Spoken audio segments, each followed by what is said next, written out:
What's up, Soul Food family?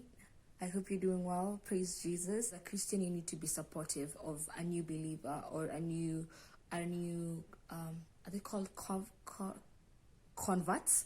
Like a new convert. You need to be supportive of them.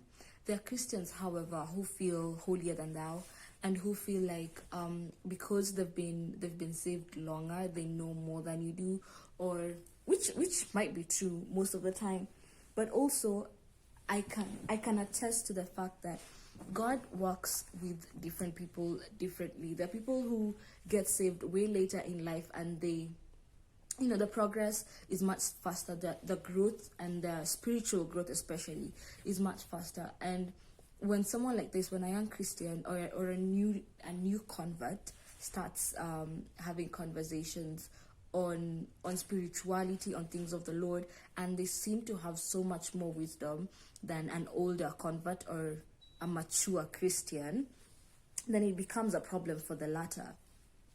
And I feel like that's an ego problem.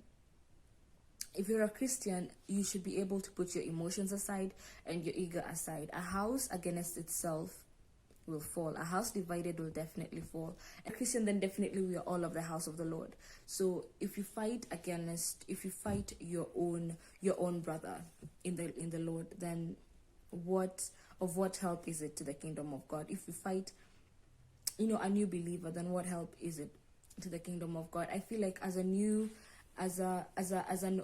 more mature believer, you should be, as a more mature, like spiritually mature believer, you should be more supportive. In fact, when someone gives their life to Christ and you see that they're really eager and they're really thirsty for Christ and they're really thirsty for the knowledge of God, it will be really good if you take this person's hand and walk with them and encourage them and support them, instead of making them feel like they're talking their own things, they're experiencing, like whatever it is they're experiencing is not really what a Christian should, or judging them because they're moving at a pace that's faster than you're normally used to. Okay, I feel like God works with someone who is willing, a willing heart and a ready heart and an available heart. You might be a Christian, you might be a believer, and you might have been you might have been a believer for a really long time, but how available were you for the Lord? How willing was your heart to work for the Lord? Are you just a believer? Are you just calling yourself a believer so that guys can count you as one? Or are you actually living the life of a believer? The life of being a Christian is being Christ-like.